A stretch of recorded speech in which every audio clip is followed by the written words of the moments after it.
Staines on accordion. Ladies and gentlemen, boys and girls, welcome again to Hedgespoken Picturehouse, the sixth of our stories. 6.5. We've done six stories. Welcome wherever you are in the world. Hello again. Where have we been? All over the place. All over the place. I know we've been to Bukovina twice, and the Carpathian Mountains. We've been to Scotland. We've been to Lithuania. Russia. Fie, I smell Russian blood. We've been to Russia. And now... Our 2-year-old son has started saying that, by the way, during the day. Fie, so I smell Russian blood. And tonight we are going to Wales. We've got a Welsh Romany story for you. If this is your first time joining us, then do tell us on whatever platform you're watching on, where you're listening and watching. Some of you may have heard this story before if you've seen us on the road or at a festival. We performed it or told it in a number of places. It's quite a tale, eh? It's quite a tale. This is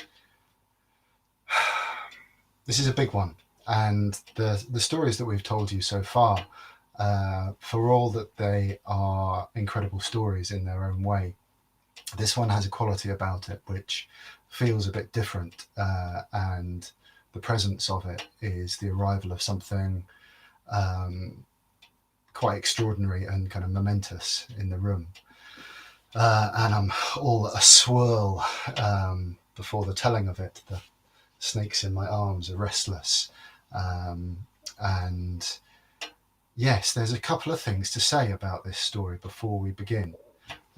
Because some of you may be little uns watching this and listening, and certainly if you haven't heard it before, there are a few pretty scary bits in it, really. But don't worry about them. Those bits, they'll all turn out fine. And the big thing to say about this story really is that it's not a manifesto for how to behave well. There are things that happen in the story and things that some of the characters do which are not right, and those will become apparent as we go along. And I just want you to bear that in mind. And if you are shocked by things that occur, and then just hold that until the end of the story, because things might not go quite as you think. But yeah, it's my favorite story to tell. I absolutely adore this story. It's mysterious. It's got all kinds of interesting undercurrents, and best of all, it's just a really, really good story. I love telling it, but I've got a strange inkling that this might be certainly one of the last times that I'm going to tell it. I've told it for quite a few years now, and that's just swirling around. I see a big horse approaching, and the horse is saying, this could be the last time. So we shall see. I'm not making any promises about that because I do love this story. But as a storyteller, you have to listen to those kind of things when they crop up. But you didn't come here to listen to me gibber on about imaginary horses and tell you all about the horrible things that are going to happen. You came here to hear the Castle of Melvales and to listen to Rima's music.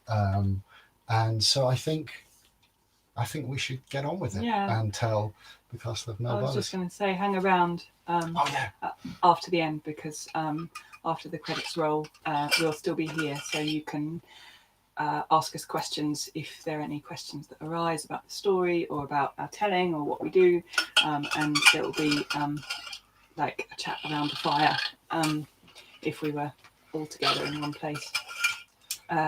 So please stay and hang out for a bit at the end. Absolutely. We're going to trust that all the technology is working as it should, which is always a fingers crossed affair. And I think if you are all sitting comfortably or lying comfortably in your beds, gathered around, I hope, with some good people, then buckle yourselves in, strap yourselves down, and enjoy the Castle of Melvales. Shall we?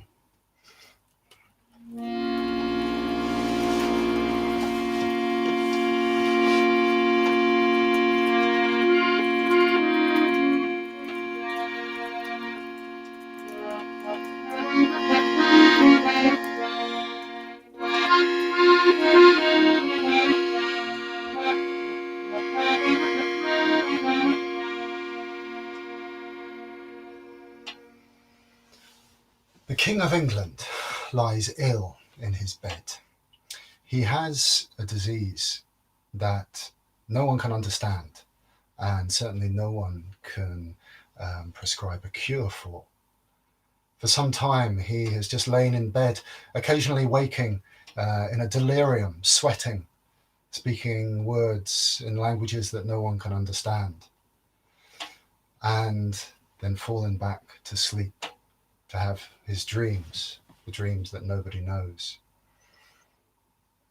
And as the King of England lies in his bed, and the weeks and months go past, the land around his castle in London begins to fall into ruin. The crops are beginning to wither in the fields. Storm clouds appear where no storm clouds should appear. There are rumours of forces, of armies amassing in certain places, intent on invading the country. All over England, people are beginning to worry about what's going to happen next. And some people are beginning to whisper that surely soon the king must die. Now the king has 3 sons, 3 very different sons, as I'll explain. And they all, in their own ways, are also wondering what's going to happen next. And their preoccupations really are what is going to happen after their father dies, as surely seems certain. The eldest of these sons, his name is Valentine. And Valentine is a handsome man. He has luscious, long hair that he loves to sit in the window in the mornings, combing and brushing. He applies all manner of unguents and ointments to make him smell particularly delightful, if you like that kind of thing. And Valentine's main preoccupations in the castle in London is the gossip and the intrigue and the romances taking place. And Valentine, as he sits combing his luscious hair every morning, he's thinking that after his father dies, he will take the throne and he will restore the court to its former splendor. And there will be dances and banquets and romance and intrigue. Oh, it will be wonderful, thinks Valentine. Such are his thoughts and preoccupations as his father lies ill in his bed. The second son is a very different kettle of fish. His name is Oliver. And Oliver is a martial man. And to not beat about the bush, as he would not beat about the bush, he is a bully. He spends more of his time in the weapons room than anywhere else in the castle, practicing his thrusts and his parries, ordering his men around, and generally throwing his weight about. And as he practices his lunges and his slices down in the weapons room, he is thinking that when his father dies, perhaps he will inherit the throne, as he should, and when he does, he will lead the armies of England to great victories in battle. All the countries of Europe will fear England again, and he will be a great leader in war. These are the thoughts of Oliver as he stabs, and slices, and fends off blows with his shield. The third son, always the most interesting son. His name is Jack. And Jack does not sit combing his hair at the window, and he does not spend very much time in the weapons room at all. He spends most of his time down in the kitchens of the castle, sitting by the fire playing his penny whistle, trying to steal cakes and pies from the oven when the head cook isn't looking, cracking jokes that invariably make no one laugh, but wince. And Jack is always tripping over, falling over things on the kitchen floor. He is the, oops, I'm sorry, I didn't mean to. Did I say that? Did I hurt your feelings? I'm sorry. That's Jack. He cannot help but make mistakes wherever he goes. And as he sits by the fire playing that penny whistle, he also is thinking about what's going to happen when his father dies. And he thinks that there may be dancing, and he thinks that there may be war, but he doesn't quite know what order those things are going to happen in. And so he carries on playing his whistle by the fire. The weeks go on and turn into more months, and the king is sinking further and further into his illness. And as he does so, a hush is descending over the country, as if everyone is holding their breath, waiting now for the inevitable thing, the death that must occur soon.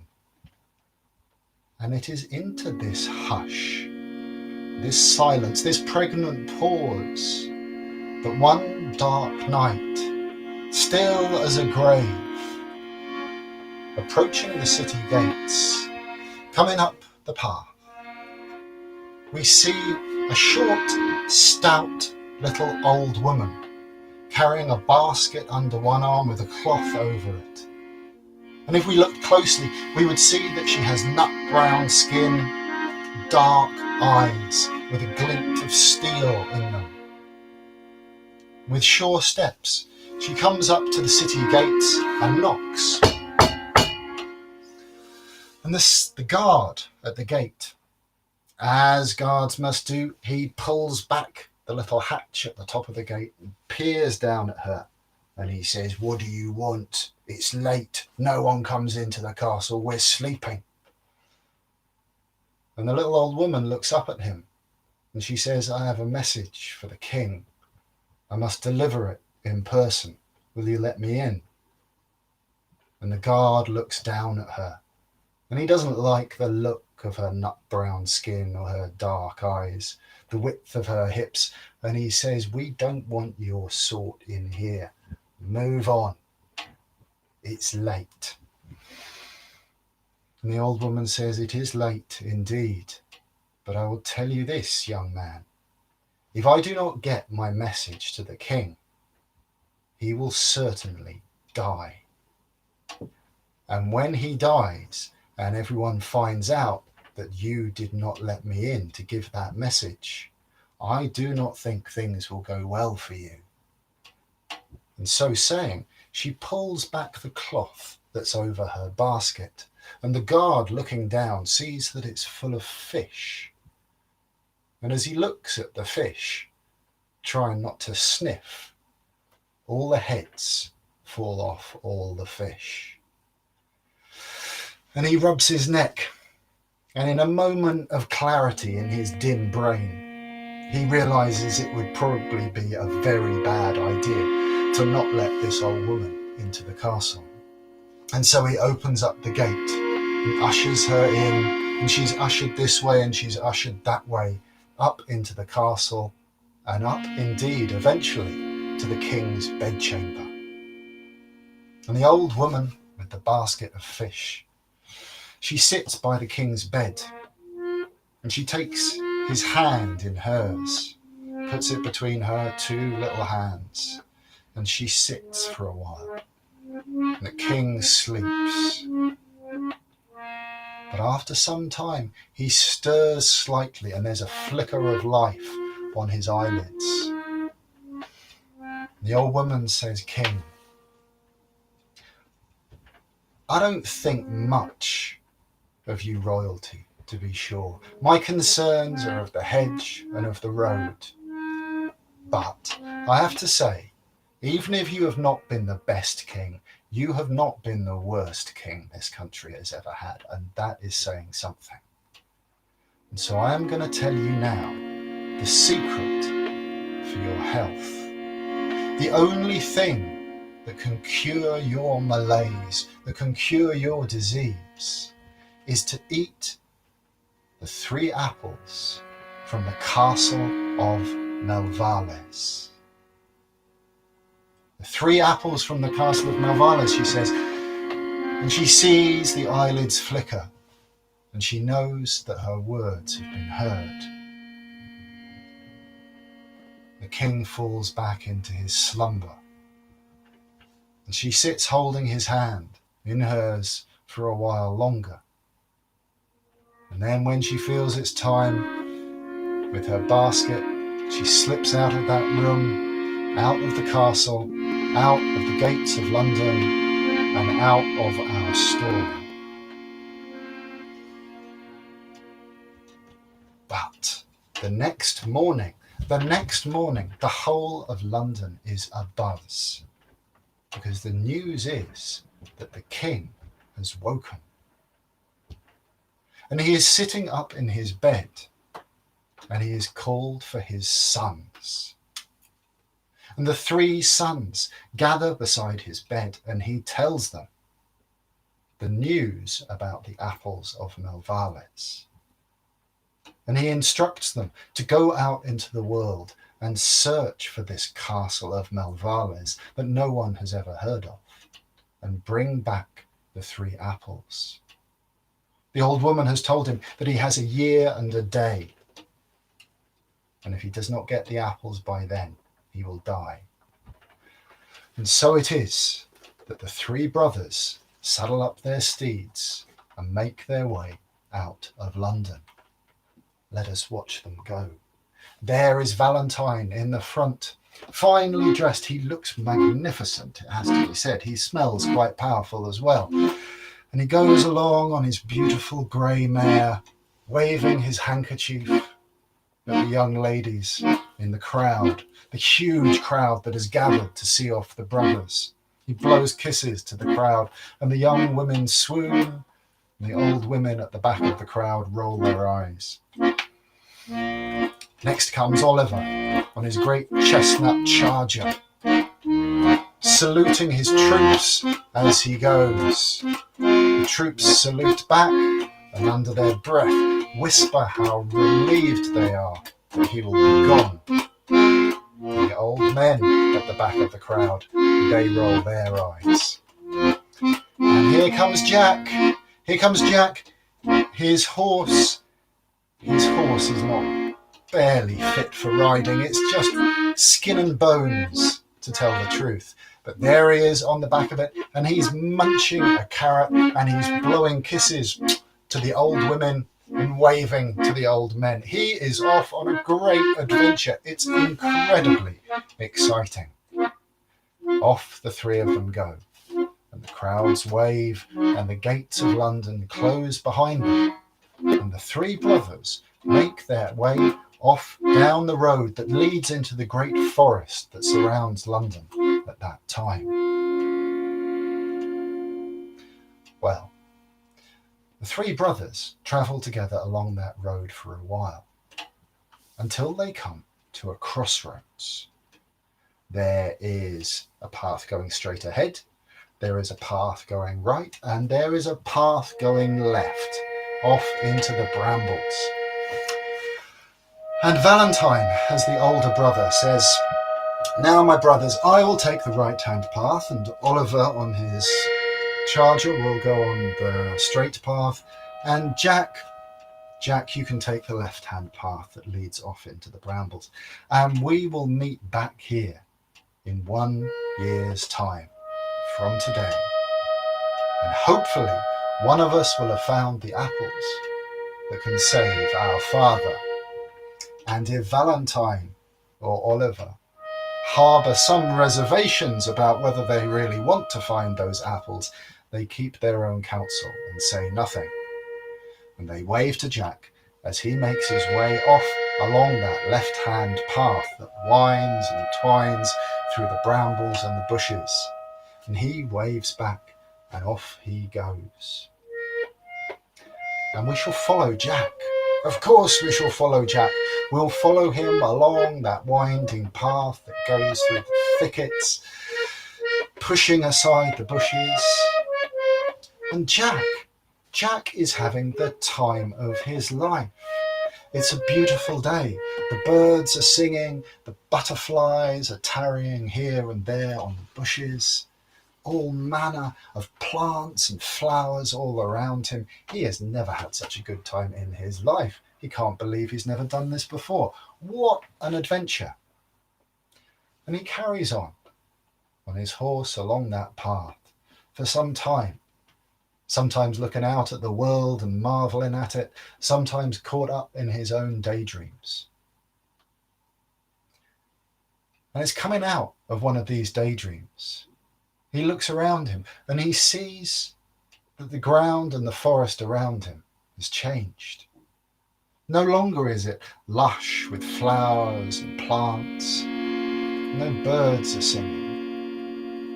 The earth is parched and dry, and he sees that the leaves have withered on the trees. And as he goes along, his hooves of his horse make great clouds of dust as he goes along, and the sun beats down fierce and hot.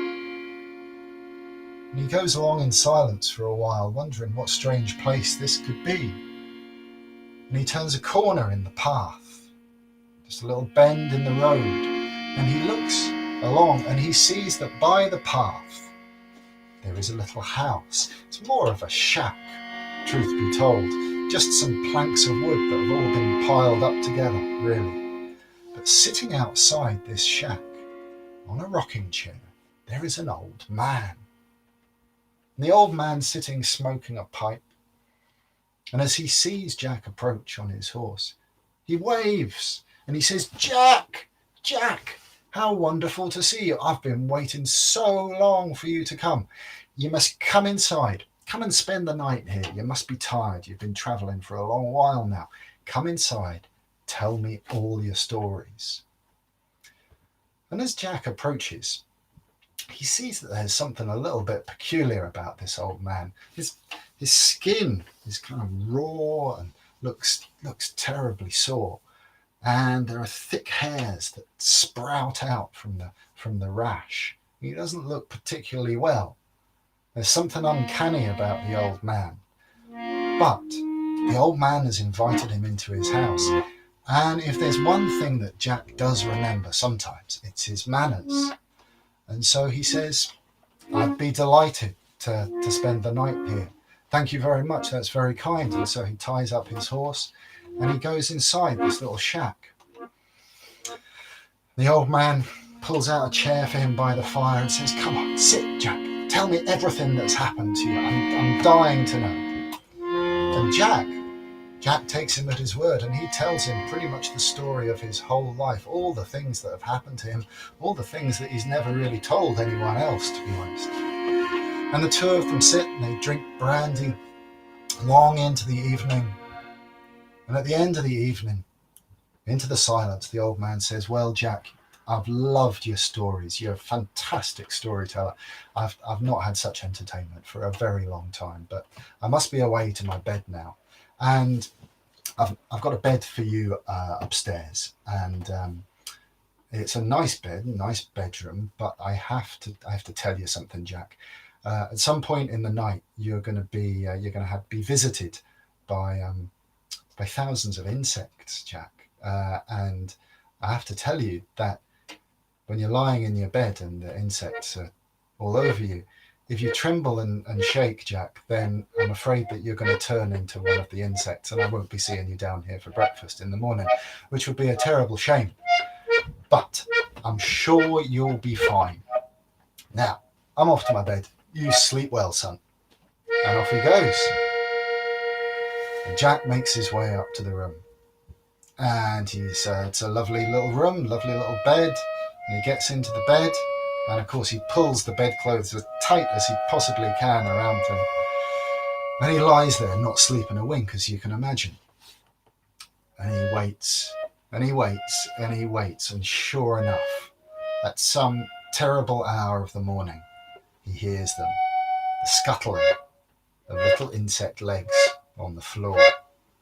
And sure enough, from all four corners of the room, oh my word, there's thousands of insects, and then they're up over the bed covers and they're crawling inside, and it's terrible. And Jack, of course, is scared out of his wits, but somehow he manages not to tremble and shake. And after what seems like an eternity to him, the insects make their way off the bed, into the corners of the room, disappear, and they're gone. Jack falls asleep, and it seems to him that the very next instant it's at the door, and the old man saying, "Come on, Jack, it's breakfast time." And Jack goes down to breakfast. And the old man says, "I'm delighted to see you, Jack. I wasn't sure if you'd make it through the night, but I'm real pleased that you have. Now, tuck into some food. You've got a long way ahead. Now, is there anything you want to ask me, Jack?" And Jack thinks about it for a moment, and then he remembers. Yes, the castle of Melvales that I'm on my way to fetch the 3 apples that will cure my father. Have you any idea where the castle of Melvales is? And the old man says, Castle of Melvales. No, never heard of it, Jack. I'm really sorry. But don't be crestfallen, Jack, because I have a brother that lives not too far from here. Easy day's riding. He's bound to know where it is. Come on, finish up your breakfast and saddle up. And so Jack does. And when he's got onto his horse, the old man takes a ball of string in one of his hands, and he says, "Jack, just follow this ball of string and you'll come to my brother's house. No problem at all. And if you do get to the castle of Melvales, as I'm sure you will, make sure to come and visit me on the way back. I want to hear the stories." And so saying, he picks up the ball of string and throws it between the ears of Jack's horse. And the horse takes off like the wind after it. Well, as much like the wind as it can. It's not a particularly fast horse, but you get the idea. And it charges along the path, following this ball of string. It goes dinkety-dinkety-dinkety-dink along the path. And Jack holds on for dear life, and he's riding. And he's thinking, well, this is an amazing adventure. That was the most peculiar thing that has ever happened to me in my life. I wonder what's ahead of me. And he's having some kind of daydream about what's going to happen to him next. When he looks around him, and he notices that things have changed again. No longer the dust and the beating sun. As his horse's hooves make their way along the path, is the squelch of mud. You do squelching mud on the accordion? Imagine your own squelching mud, ladies and gentlemen, boys and girls. Squelch, squelch, squelch, squelch, squelch, squelch. That's from some other story. It's from We're Going on a Bear Hunt, which has got quite a lot in similarity. And Jack looks around him and he sees that he's in a swamp. And the air is thick with vapours, and there are flies that are stinging him on the neck and trying to crawl into his ears. And his horse is making his way along the path. It's half water, half earth. He's thinking what a peculiar place this is. And he turns a bend in that muddy path. And he looks ahead and he sees that there's another shack by the path. And this one, just the same, is really just a pile of planks all stacked together, but these ones are covered in moss. And there's another old man sitting outside the shack on his rocking chair smoking a pipe. And as he sees Jack approach, he waves and says, "Jack! Jack, how wonderful to see you. I've been waiting so long to see you. Do come inside. You must spend the night here. You must be tired." And Jack, what can he do? He tethers up his horse and says, "Thank you very much. I'll come inside. Yes, I am quite tired, actually." And the man says, come on in. Have some brandy. Tell me all your stories." And so for the second night in a row, Jack sits by the fire and tells the story of his life. And the old man listens, and at the end of the evening and several glasses of brandy, He yawns and stretches and says, Jack, you're just fantastic company. I've enjoyed myself so much, but I must be off to bed now. Your bed's upstairs. And there's a thing, Jack, and I need to tell you, at some point in the night, you're going to be visited. You're going to be visited by a lot of eels, Jack.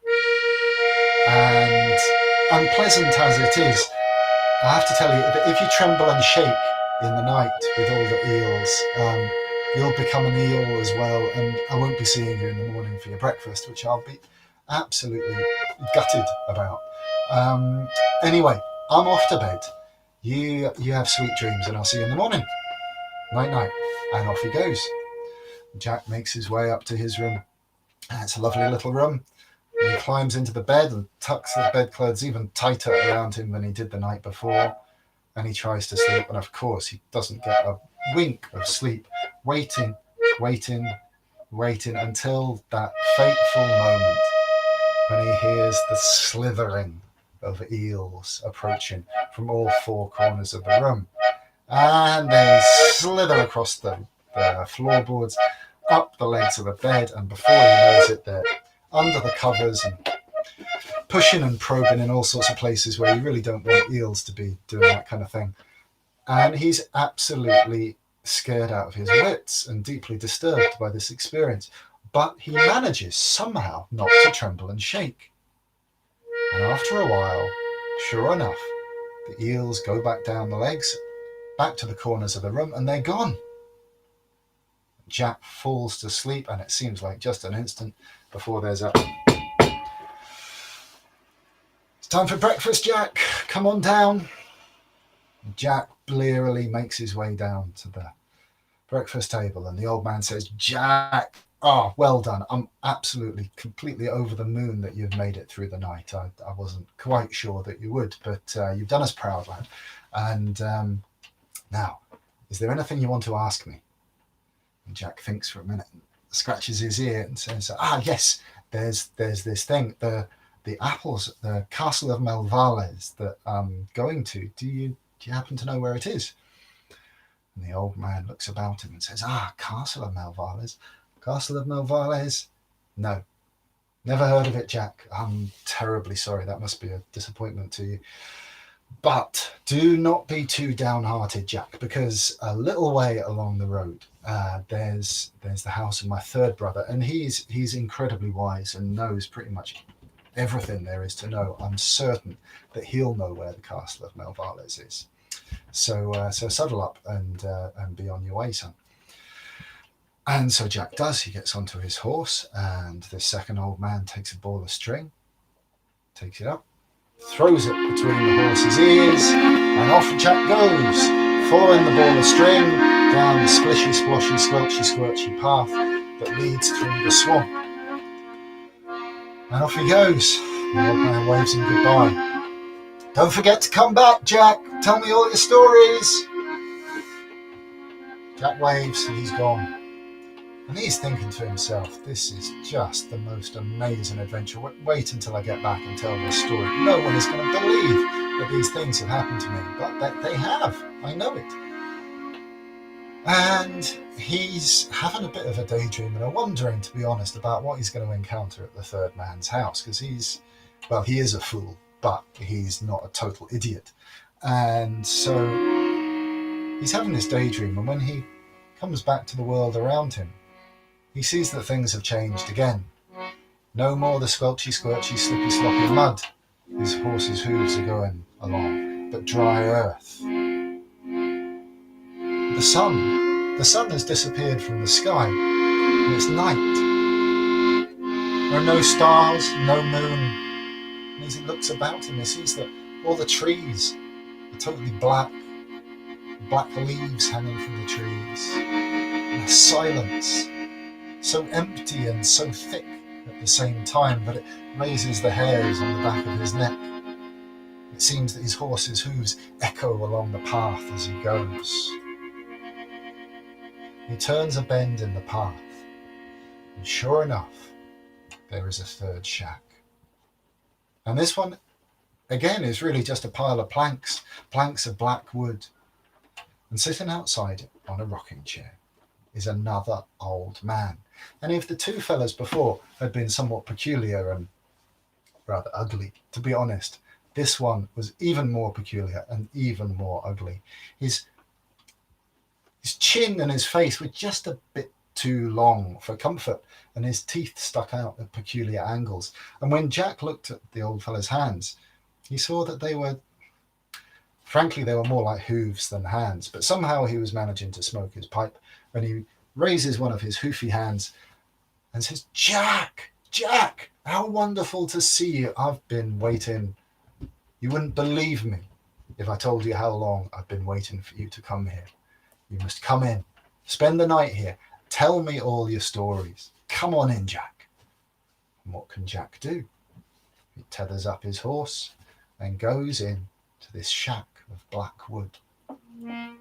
And the man pulls a chair out by the fire, and the two of them sit and they drink brandy, glass after glass of brandy. And Jack tells all his stories again, third night in a row.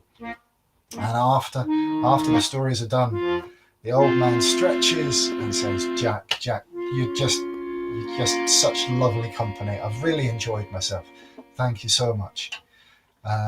And I'm off to bed now. And your room is upstairs. And I have to tell you something, Jack. And Jack says, I know.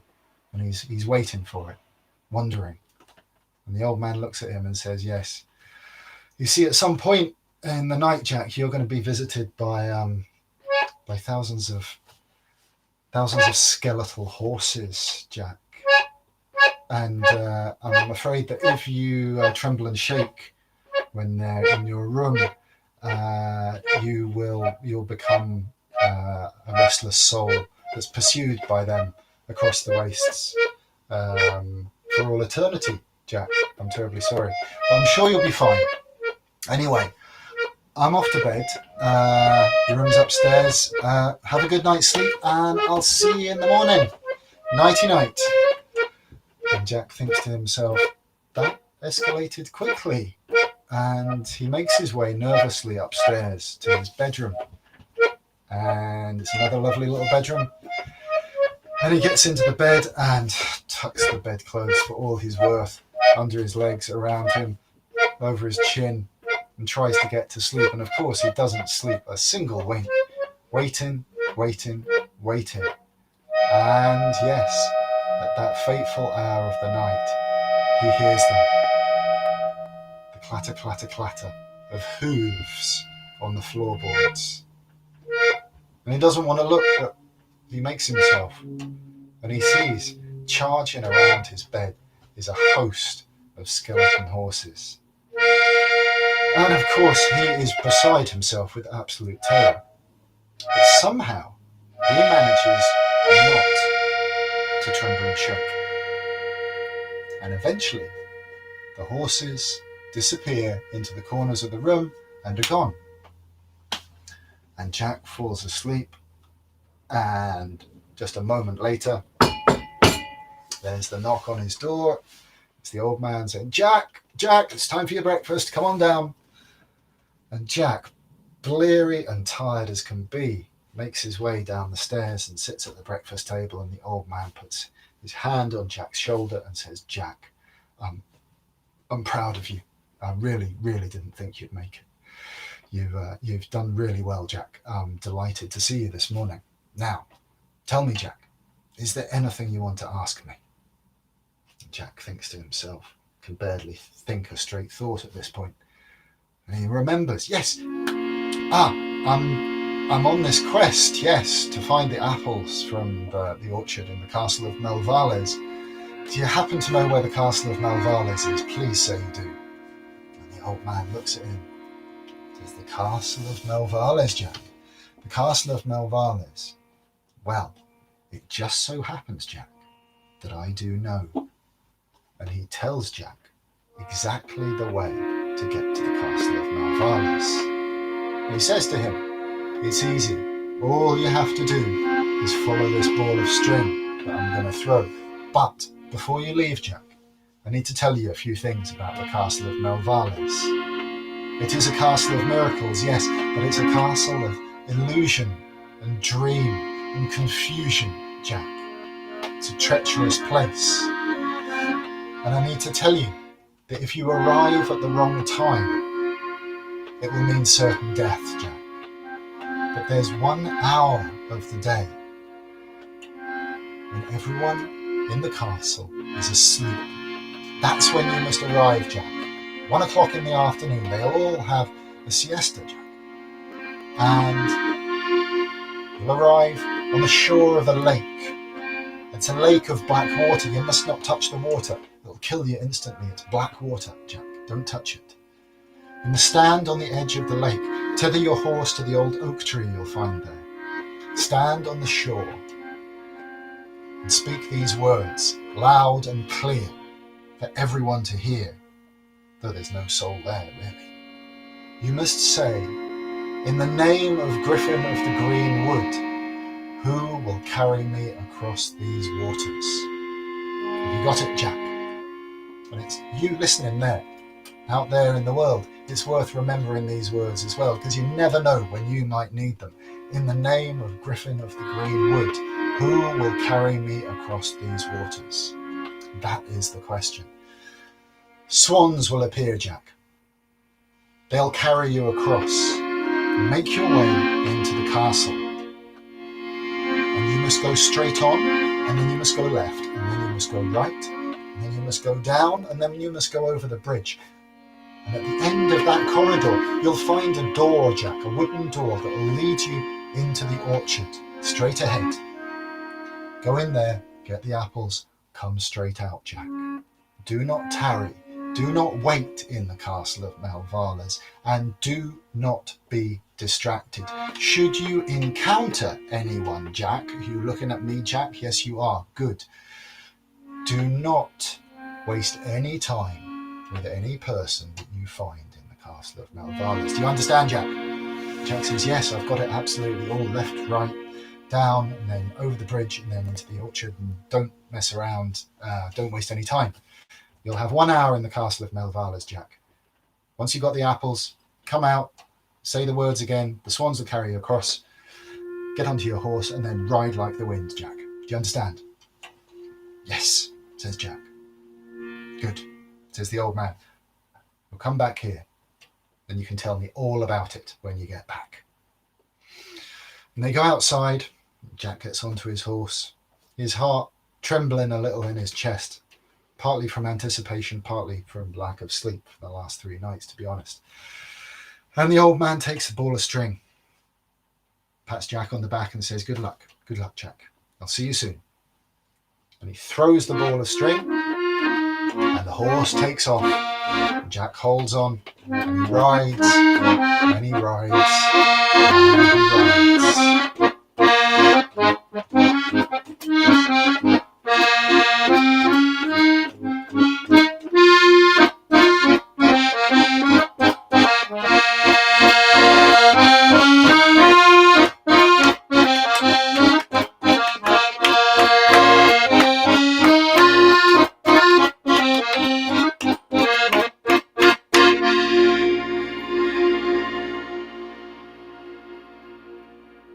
Well, Jack passes out of that strange, dark country that he's been in.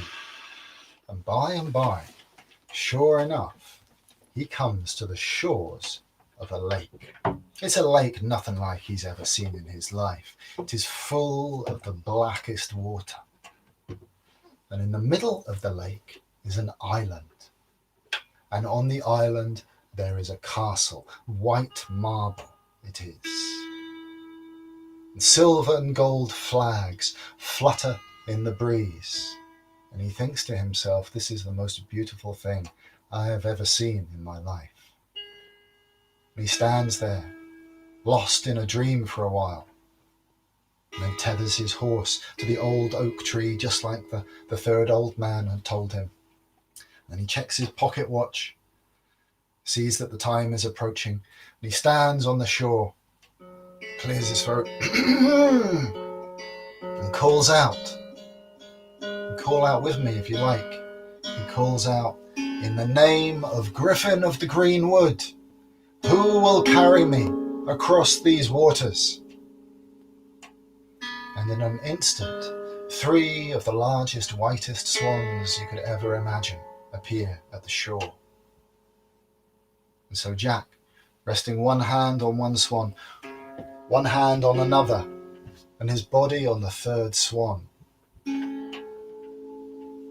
starts to make his way across the lake. The swans glide effortlessly across the black water and deliver him to the shore of the island. He gets on to the stony shore and makes his way up to the steps of the castle. And he sees that there on the steps is a mass of peculiar beings. Just here, there are 3 tiny kittens, all curled together in a bundle, asleep. Next to them, all resting with tiny little pillows under their heads, are 4 of the smallest men, like little gnomes they are, all snoring in their sleep. And next to them are 5 slow worms, all coiled together in a ball, still as can be. And Jack smiles and thinks, these are not so terrifying. This castle is not well guarded. But he tiptoes over them, pushes the door open, and he makes his way inside the castle of Melvales. He goes into the castle and he remembers the directions that the old man has given him. On for a bit, then left here, then right there, higher and down there. He goes along in a dream, marveling at the beauty all around him. And then, that must be it. Up over the bridge, and there's a corridor, and at the end of the corridor, there's an arch of wooden door, and he knows that that must lead to the orchard. And he makes his way along the corridor,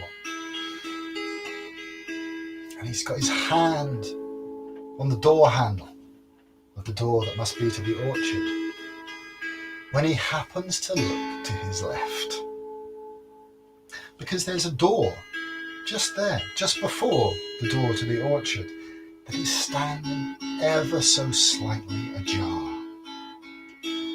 And Jack thinks to himself, you know what, this is the easiest part of my whole adventure so far. Who would have thought it? I've hardly been in this castle 10 minutes. I've got loads of time. Surely it wouldn't do any harm. Just have a little peek through the crack of the door. I wonder what's inside. And so he takes his hand off the door handle to the orchard. And he goes over to this door that's slightly ajar, and he peeks inside.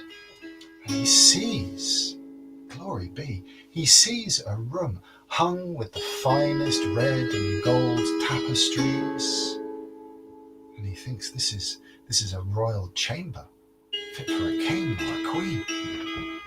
I wonder what's in the rest of it. And I know the old man said not to tarry or get distracted, but this is different. I just need to have a quick look. And do you think he should open the door? Well, should he open the door? Should he not open the door? Fact of the matter is, he opens the door just a little bit further so that he can see what's in the room. And what he sees is that this is a royal bedchamber, in fact. The grandest 4-poster bed in the centre of the room. It's absolutely magnificent.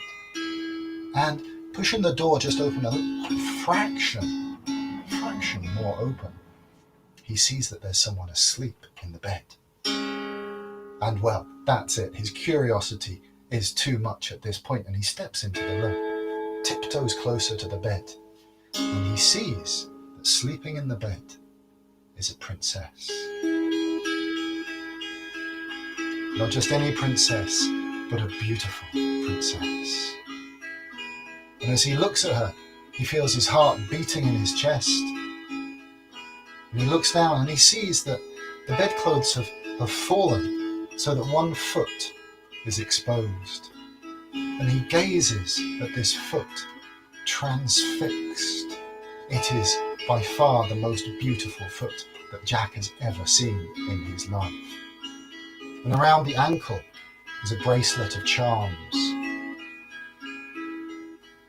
Jack looks at the foot and he thinks to himself, I have been told by some of the lads who work in the kitchen that where there is a beautiful foot, you can be sure that there is also a beautiful leg. And he thinks to himself,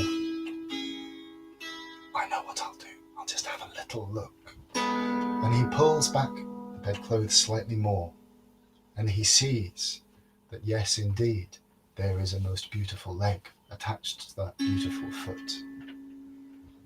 And well, Jack is mesmerized by this leg and this foot. But what happens next? We shall draw a veil of storytellers' discretion and mystery over, a curtain between us and what happens there. Because before he knows it, Jack is waking up as if from another daydream, and looking at his pocket watch, he sees that he has only minutes of his hour left. And he thinks to himself, what have I done? I should not have opened this door. I should not have come in here. The old man warned me. I am running out of time. And gathering his wits, he sees that there's a pocket watch on the bedside table next to this bed. And he takes that pocket watch and leaves his own on the table. And he takes a bracelet from his wrist and swaps it for the one around the ankle and puts that around his wrist. And then he rushes out of the room, puts his hand on the door handle to the orchard, opens it up and goes inside. And sure enough, he is in the orchard of Melvales. And in the centre of this orchard, just as the old man had told him, is a mound. And on top of this mound is a single apple tree. And hanging from the branches of that tree are 3 apples. The most beautiful apples that you will ever see in your life. Red and gold and green. And Jack wastes no time, runs up to the tree and gathers 1 apple, puts it in his rucksack, 2 apples, the second apple in his rucksack, and he's about to take the 3rd apple when he looks up into the branches of the tree and he sees a tiny yellow bird sitting in the branches of the tree. And the bird watches Jack as Jack watches the bird. The bird turns its head on one side and Jack turns his head on one side. And then he bows and he takes the 3rd apple, puts it into his rucksack, and then he runs as fast as he can out of that orchard, leaving the door open behind him. He runs down the corridor, he goes over the bridge, he goes up the ramp, he turns left, he turns right, and he's starting to see in the distance down at the end of the corridor is the main gate to the castle. But all around him, he can hear sounds. The sounds of things awaking, as if the whole castle itself is alive and starting to creak and groan and stretch. The roaring of beasts somewhere.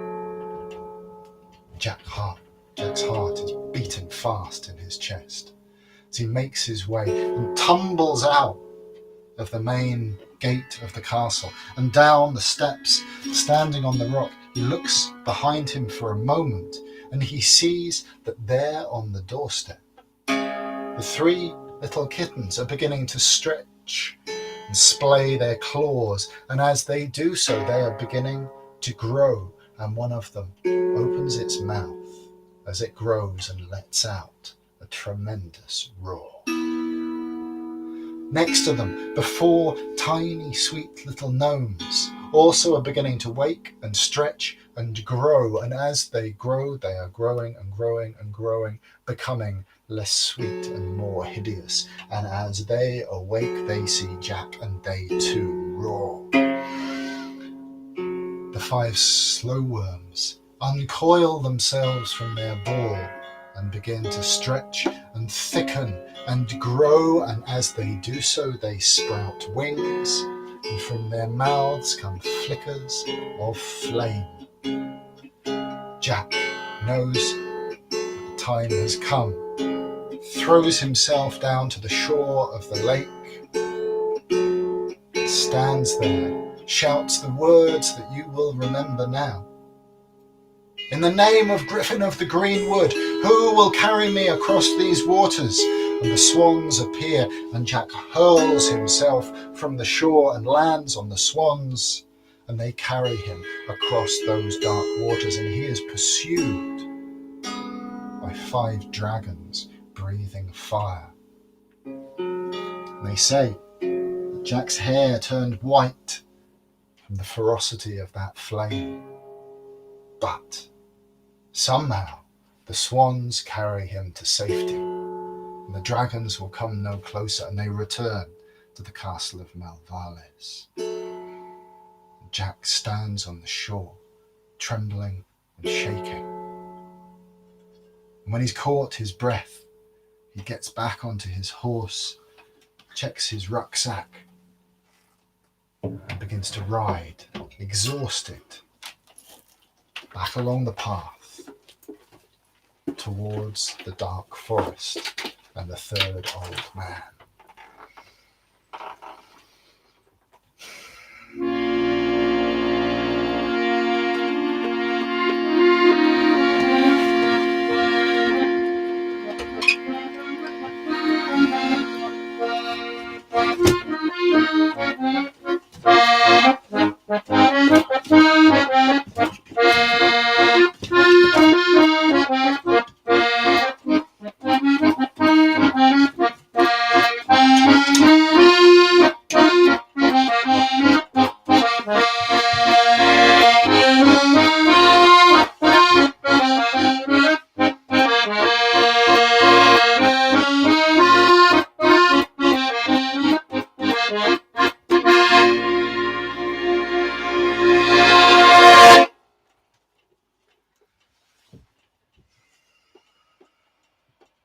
Well, Jack rides and he rides. And by the end of his ride, he's slumped on the horse's neck, holding his arms around it. By and by, the sky darkens around him and the trees grow dark. And the horse's hooves echo in the silence. And he comes to that shack of dark wood. And standing outside it is the old man with the long face and the hoofy hands. And as he sees Jack approaching, he cries out, "Jack! Jack, you made it! Marvel of marvels! It has been a long time, Jack, since anyone has returned from the castle of Melvales. Come in, you must be tired. Spend the night here, Jack. Tell me everything that happened, and I promise you'll sleep well in your bed tonight." And so Jack slides down from his horse and he goes in, sits by the fire, his hand trembling on a glass of brandy. The old man's leaning forward, listening to every word that Jack says. And Jack tells him all about the castle of Melvales and the 3 kittens and the 4 men and the 5 slow worms and all the way through the castle, and he doesn't tell him about the room and the sleeping princess. And at the end of his story, the old man says, "Tell me, Jack, did you encounter anyone in the castle of Melvales? You can tell me, you know." And Jack says, "No one, no one at all." And the old man says, "Well, that may be so, but Jack, you have the apples for your father. Now, it's time to go up and rest. There'll be no horses tonight. and I'll see you in the morning. So Jack goes up to the room, and with a certain amount of trepidation, he gets into the bed. And before he knows it, he's fallen asleep. He sleeps the deepest sleep he's ever known. And then it's... and the old man, coughing, wakes him. Come on, Jack, it's time for breakfast. And so Jack goes down, and they breakfast together. And Jack's ravenous. He eats his fill. He's saddling up his horse, getting ready to make his way back along the path. And just as he's about to go, the old man says, Jack, I've got one favour to ask you. Would you mind very much if I ask you something?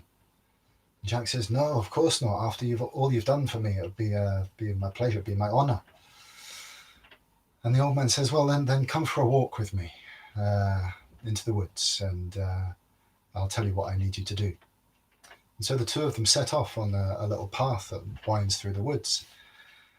And the path comes to a sharp bend. And just before they go around the bend, the old man stops Jack and he says, listen, Jack, around the corner here, there's a well. And when we get to this well, what I would like you to do is take this sword. And he brings out a long silver sword. He says, take this sword and will you cut off my head, Jack? And throw the head into the well. And Jack isn't too sure about this. He says, you want me to cut off your head and throw your head into the well? Really? You're absolutely sure about this? And the old man says, yes, I'm absolutely sure, Jack. It'll all be fine. Don't worry. Just do it well. And so Jack says, yes, if that's what you want, I'll do it, of course. And they turn the corner in the path, and sure enough, there's a little well there. And the old man, with the long face, leans down, puts his head over the well, and says, go on then, Jack, do it. And Jack takes the sword. He says, you're absolutely sure about this. This isn't a joke. Sometimes I can't tell whether things are or not, really. And then he says, just do it, Jack. And so Jack, strong as he can, raises the sword and chops the head off the old man. And the head falls down into the well. Splosh. And Jack's horrified by this. And he turns around, but where he's expecting to see the headless corpse of the old man, instead he sees standing in front of him a knight, dressed from head to toe in armour, the blackest night. And the knight says, thank you, Jack, you did well. I do not know if I'll see you again, but if we do, we shall have stories to tell. And he bids Jack goodbye, and Jack goes off down this forest path, comes back to the house, and gets onto his horse. And shaking his head, he starts to ride back. And well, by and by, he comes to the house of the second old man. And the swamp, the squelchy, squirchy, slippity, sloppity, muddy swamp. And he's making his way through that. He sees the second old man waiting outside his shack, and the old man waves and says, Jack, I didn't think I'd see you again. Well done, lad. Come on in, you must spend the night here. Tell me everything that happened. And so Jack sits, more brandy is taken. He tells the old man the story, most of the story, of the castle of Melvales, and he has a good night's sleep there as well. And he's just about to leave when this old man says to Jack, will you do me a favour, Jack? Would you do that? And Jack says, yes, I think so. What is it you require of me? And sure enough, the old man says, can you come for a walk with me in the woods, and then I'll tell you what I need you to do. And so they go off down a path into the woods, and sure enough, the second old man brings out another silver sword and says to Jack, there's a well round the corner, and when we get there, I want you to cut my head off. Make sure my head goes into the well. Will you do it, Jack? Jack says, yes, if you're sure. This is very strange, but if you're absolutely sure, I'll do it. So they get to the well, it cuts the head off the old man, the head falls into the well, and he turns around, and again, instead of the lifeless corpse on the ground, standing before him is a knight dressed from head to toe in silver armour. The knight thanks him, they exchange a few words, and Jack goes on his way. And you know what's going to happen next, don't you? I bet you do. Well, Jack on his horse makes his way along the path, and he comes to the house of the first old man that he met, and the old man is delighted, and they go in and they drink brandy. And Jack tells most of the story of the castle of Melvales, and the next morning when he's getting ready to go, it's, can you do me a favour, Jack? And Jack knows what to do this time. They go along the path, the sword comes out, they get to the well and slice, head in the well. This time the knight is dressed head to toe in copper armour. Jack bids his farewell, gets onto his horse, and makes his way through that dusty, parched forest, thinking, this has been the most extraordinary adventure. I don't even know how I'm going to begin to tell the whole of this story. And he's daydreaming as he goes along, imagining how he's going to tell it, what he'll leave out, what he'll embellish, who he'll tell it to in the castle kitchen. He comes out of his daydream and he sees that he's approaching the crossroads. And somehow, in the calendar of our story, it has been exactly a year since Jack left. And he arrives at the crossroads, and there's no sign of his brothers. He looks about him, and he thinks, I must be the first to arrive back here. And you know what? After all my adventures, I'm pretty tired, and it's a lovely afternoon. I think I'll just have a nap while I'm waiting for them. And so he finds a nice grassy spot by the crossroads, puts his rucksack under his head, pats it, knowing that the apples of Melvales are in there, and he drifts off to sleep, dreaming of what's going to happen when he gets back to London and the castle and presents the apples to the king. It's a sweet sleep he has there by the crossroads. But while Jack is asleep, sure enough, Valentine and Oliver return. And of course, having gone on the right-hand path and the straight-ahead path, they have not found the castle of Melvales. They have returned with distinctly inferior apples. I shall not name any names, but you know the kind of apples I mean. And they see their brother Jack lying there, with a smile on his face, dreaming the sleep of someone who has done very, very well. And they look one to the other, and they nod. And one of them, I don't know which one, reaches into the rucksack underneath Jack's head, and they pull out the apples of Melvales, and they exchange them for their inferior, tasteless apples. And then, wasting no time at all, Valentine and Oliver ride as fast as they possibly can back to London and their king. Well, Jack wakes up. Some hours have passed. The light is beginning to come down to the evening. And he thinks to himself, well, I can't wait all day for Valentine and Oliver. I've got apples to give to my father. They shall just have to follow on behind. Utterly oblivious he is. And so he gets onto his horse and he starts making his way back through the familiar path or through the forest that leads to London. And as he goes along, his heart is light. He's imagining the look on everyone's faces when he, of all people, Jack the fool, that no one expects to ever do anything right, when he arrives back at the castle and presents these apples to his father, oh, there's going to be delight. There is going to be such joy.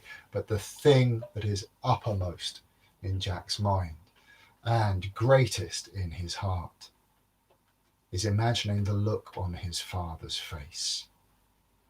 Because to be honest, the king has never had a kind word for Jack. And so for Jack, the foolish son, to appear with these apples, this is going to change everything for Jack. This is his daydream as he goes along the path. And he's making his way along in this beautiful daydream with a certain kind of swagger as he rides on this rag and skin and bone horse. And as he approaches London, he realizes that he can hear bells. And as he gets a little closer, he realizes it's not just bells. It's like all the bells of the city are ringing out. And as he gets a little bit closer, he sees that the gates of the city are standing open. And so he carries on riding. As he goes inside the gates of London, he sees that the streets are full of people, thronging and dancing and celebrating and drinking and cheering.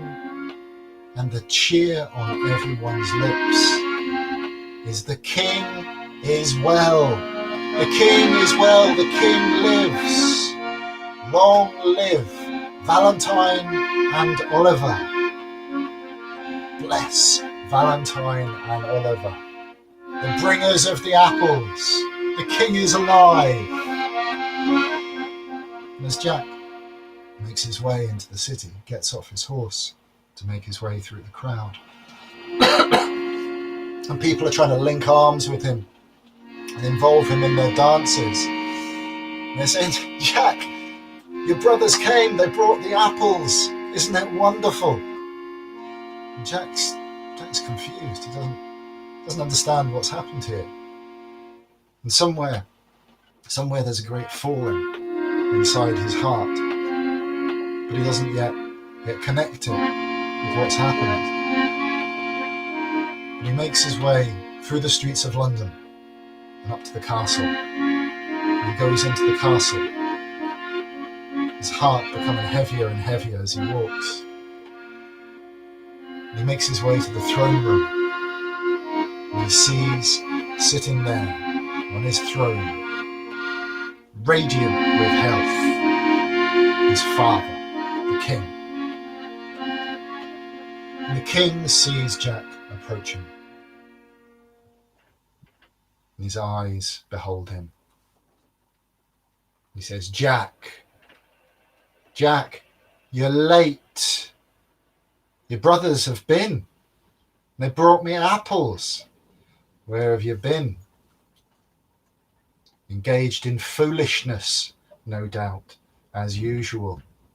You could never manage to be on time, Jack. What have you brought for me? And Jack reaches into his rucksack and pulls out the apples and sees that they are not the apples that he thought he was carrying. And with a heavy arm, he reaches out and offers one of them to the king. The king looks at it, takes one bite, and spits the apple to the ground. He says, Jack, you were never going to amount to anything, were you, Jack? And now, with these apples, you insult me. You attempt to trick me into eating these worthless things, Jack. I'm most offended, Jack. In fact, he says, speaking to his court that have gathered round to watch, in fact, Jack, I am so offended and I am so disgusted by your presence in this court that I will not tolerate it for one moment longer. Butcher, he cries, Fetch me the butcher! And so the butcher is fetched. And still with his eyes on the face of his son, the king says, Butcher, take this boy out into the deepest part of the forest and slit his throat. I never want to see him alive again. And so it is. The butcher leads the boy out of the court and out of London and into the great forest that surrounds the city.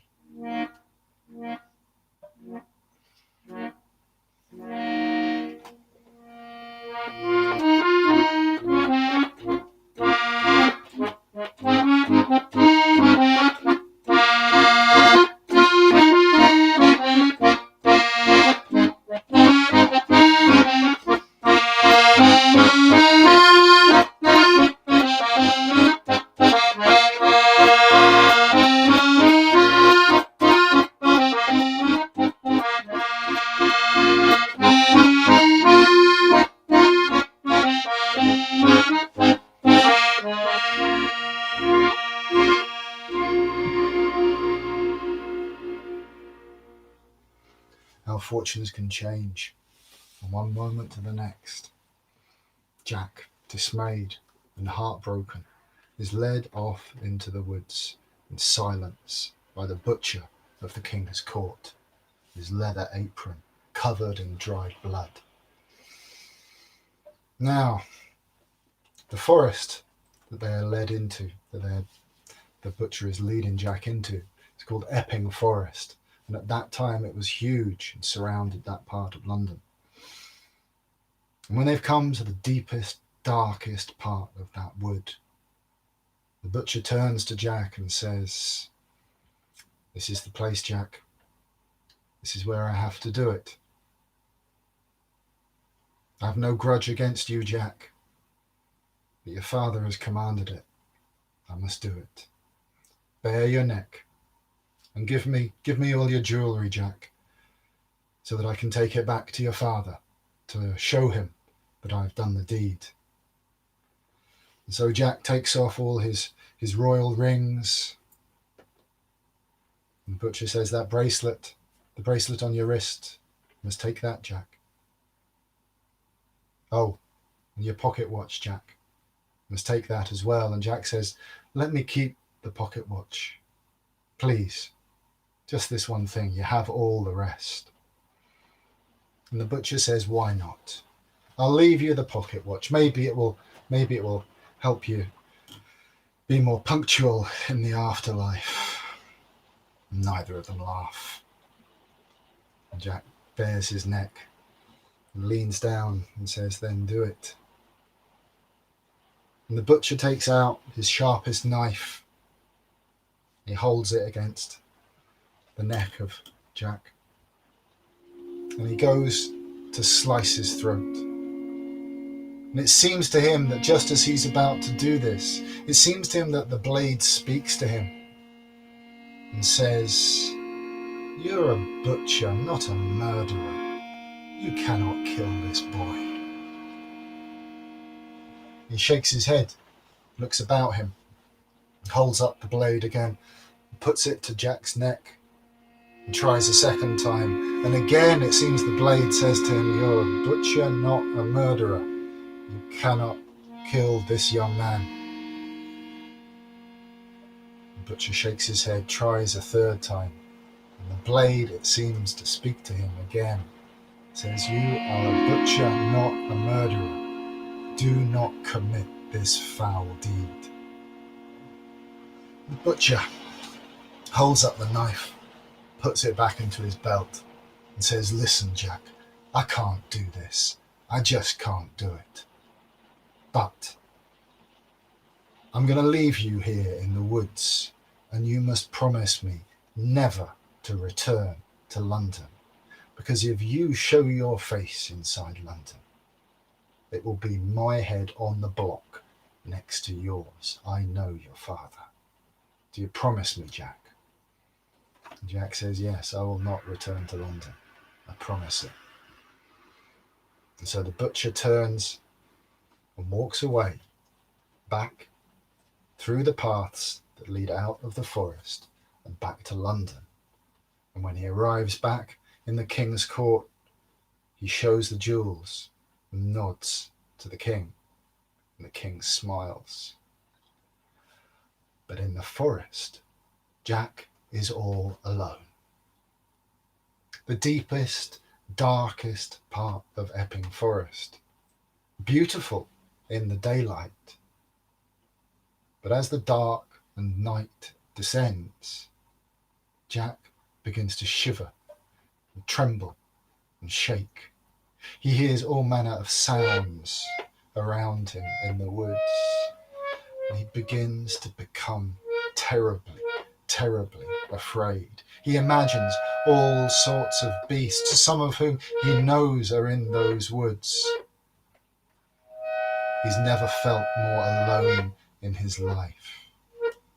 Every fallen leaf or crack of twig is the paw of some huge beast coming to gobble him up. And so he climbs up into the branches of the oak tree that's next to him. And he crouches down and tries to make himself as small as possible, preferably invisible, there, to wait and maybe sleep and pray for morning to come. He waits, and all around him the night is gathering pace. The owls are hooting, twigs cracking, things are moving about out there. And Jack's imagination starts to go wild. And at some point in that night, he hears the sound that he dreads most of all. It is the sound of huge paws coming through the forest towards the tree where he is hiding. He looks down from the tree and he sees that, yes, in fact, it is the thing that he most fears. It is a bear approaching through the woods. And the bear sniffs this way and that, meanders a little, but it is coming closer and closer to the tree that Jack is in. Jack's heart is thumping in his chest. He has never been so afraid in all his life. And as he watches, he sees the bear get to the foot of the tree he's in and then stand up on its hind legs and rake its claws down the bark.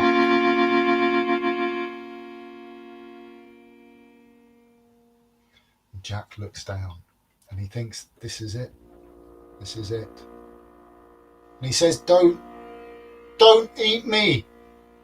Don't harm me. I'll do anything, he says to the bear, not expecting any response. The bear looks up at him. And then as Jack watches in disbelief, the bear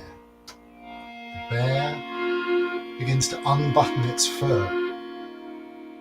Unbuttons the fur on its chest, unbuttons the fur on its belly, and then pulls the fur off one arm, pulls the fur off the other arm, pulls the fur off his legs. And out steps a man dressed in black and silver rags. Twined in his hair are red and silver ribbons. And he looks at Jack and he says, Jack, let us make a bargain. I will let you come down from this tree if you promise not to harm me.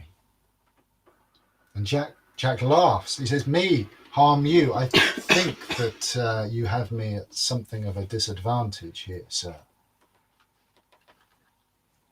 And the man says, Jack, you're royal blood, and your kind have hunted my kind for sport, for cruel sport, for as long as anyone can remember. It is you who will do more harm to me, but if you promise not to lay a finger on me, then you can come down from this tree. I will not harm you. You have nothing to fear from me. And he holds out his hand. And Jack reaches out his hand from the tree, and the two of them shake. And Jack clambers down out of that oak tree. And the man introduces himself. He says, "My name is Jubal, and I am the head of the clan of Romany gypsies who live in these woods, the Roberts clan. Come with me. I don't know what has happened to you, but you must be cold and you must be afraid. Come with me. No harm will come to you. Come back to our camp." And so Jack, in amazement and disbelief, walks with this man through Epping Forest and through the night. And as they walk, they talk. And as they talk, they begin to laugh together. And by the time the two of them come to the crest of a hill, the two of them have become firm friends. Jubal, the Romany, and Jack, the king's son. And they come to the crest of this hill, and they look down in the darkness below them, and they see the flames of many fires, and people dancing, and people playing music in the woods. And as the people see Jubal approaching, they rush up to him to see who he's got with him. And Jubal introduces Jack. He says, "My people, this is Jack. He is a prince, but now he is my friend. No harm must come to him while he is here." And he says to Jack in front of everyone, he says, "Jack, you can live here with us.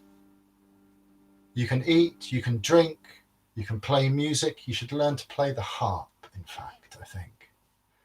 And there's only one thing that I ask of you. You must treat all our young women with respect and not lay a finger on any of them. Do you promise that? Do you swear it on your heart, Jack?" And Jack says, "Yes, I swear. I will have impeccable manners. Thank you." And so it is. He goes and sits by one of these fires. There is food, there is wine, there is music, and there is dancing. And Jack spends the next days and weeks in that Roman camp in Epping Forest. And sure enough, he takes up the harp and he learns to play it quite beautifully. But one day while he's there in that band of Romany, he goes to find his pocket watch, because his thoughts often stray to his time in the castle of Melvales and that adventure that has proved to have gone so horribly wrong. And one day he can't find the pocket watch from the bedside table of Melvales. When he finds that it's lost, he feels like his heart is going to break. And he begins searching in the woods, searching here and there and everywhere. Must have dropped it, but he cannot find it. And the longer he goes without being able to find this pocket watch, the heavier his heart becomes. And though there is food and drink and dancing and music and song, and the company of friends around him, his heart is breaking. And he strays further and further from the camp, looking for the pocket watch. And all the Roberts Romanys, they're looking for the pocket watch as well, because he's told them that he's lost it. And Everyone wants to find it for him because they see how crestfallen he is. One day Jack is out, and he's gone farther than he's ever gone before from the camp. And usually when he goes walking, he takes his harp with him and plays a tune. But on this day, he puts down his harp and he takes out his old penny whistle. Harp on the ground, and he begins to play one of his old tunes, one of the tunes he used to play. Seems like so long ago now, when he was in the castle, in the kitchens, stealing pies and making bad jokes. But he plays one of his old tunes. His eyes close and he begins to dream. And when he opens his eyes, he sees, sitting in the branches of one of the trees close to him, a tiny yellow bird, a yellowhammer. And as Jack watches, the yellowhammer turns its head on one side, and Jack turns his head on one side, and then he bows, and the yellowhammer sings. And it seems to Jack that there are words to the song. And the yellowhammer sings, "My father was a gypsy, my mother was a queen. The griffin of the greenwood watches over us all." And having sung this, the bird darts off into the woods. And Jack follows the bird. And wherever he goes, he can just keep sight of it. When he needs to rest, the bird rests too. And when he stands up, it darts off further into the woods. And so, just his penny whistle in his hand, Jack is led on deeper and deeper and deeper into the woods by the yellowhammer. And when Jack sleeps and wakes up, the yellowhammer is there, still singing to him. By and by, Jack finds that the forest around him is changing. Instead of the green wood all about him, the earth has become dry under his feet, and the leaves are dry and dusty on the trees. And just as he thinks that the yellowhammer is going to get out of his sight, he comes out into a clearing, and in the clearing there is a castle. And the castle is made entirely of copper. And Jack goes up to the gates of the castle, knocks on the doors, but there is no reply. But the doors swing open, and Jack goes searching in the castle for any soul that might be there, but there is no one. But in the centre of the castle, Jack finds a bed, an empty bed. And he lies down and closes his eyes and sleeps. And when he wakes up in the morning, he looks about him, and the castle is gone, and he is lying on the forest floor. And beside him is a great copper brooch in the shape of a beetle. And he takes the brooch and he attaches it to his cloak, and he looks about him, picks up his penny whistle, and he sees the yellowhammer again darting off through the woods. And he follows the yellowhammer this way and that and this and that through the woods until the woods have changed about him again, and he's slopping through the mud and murk of a swamp. And he comes to a clearing in this swamp, and there's a castle made entirely of silver. And he knocks on the gate, and there's no reply, but the doors swing open, and at the centre of this castle too there is a bed, and he lies down in the bed and he sleeps. And when he wakes up in the morning, looks about him. The castle has gone and he's lying in that swamp. But next to him is a sword in a jewelled scabbard with a fine belt. And Jack takes the belt and puts it round his waist, picks up his penny whistle, looks about him and sees the yellow hammer and follows on again. And yes, sure enough, the forest about him changes again and he is walking through the forest of dark night, the black trees, the black leaves, the starless sky. And he comes to a clearing and a castle made entirely of black wood. Knocks on the gates, there's no answer. The doors swing open and in the centre of the castle there is a bed. He lies down and he sleeps. And when he wakes up in the morning, the castle has gone. Standing beside him is a great black horse. No saddle on it. Its muscles are rippling, wind playing in its mane, and Jack wastes not a moment. Taking his penny whistle up, he climbs up onto the back of this great black horse, holds on to its mane, and the horse takes off, riding like the wind through the forest.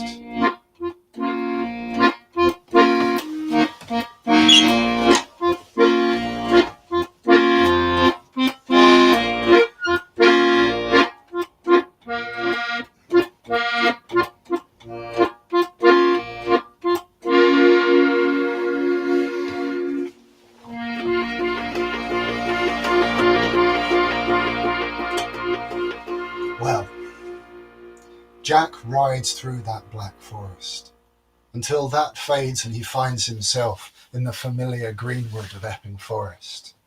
And the horse, as if it knows its way home, rides up the crest of that hill and down into the heart of the Roberts Romney camp. And when Jack arrives, there is a mighty tumult. The people are in great uproar, and when Jack arrives back, he sees Jubal standing there. And Jubal cries out, "Jack! Jack! What happened? You left, and then there were 3 great storms. 3 of the oldest oak trees in the forest fell, one after the other, each night. But Jack, look, in the branches of the 3rd oak tree, I found this. I found your pocket watch." And Jack gets off this great black horse and goes over to his friend Jubal and accepts the pocket watch, and the 2 of them embrace as brothers. But the peace is not long lasting, because only minutes later there is the thundering of hooves and the clatter of swords and armour, and 9 of the king's guard ride into the heart of that camp.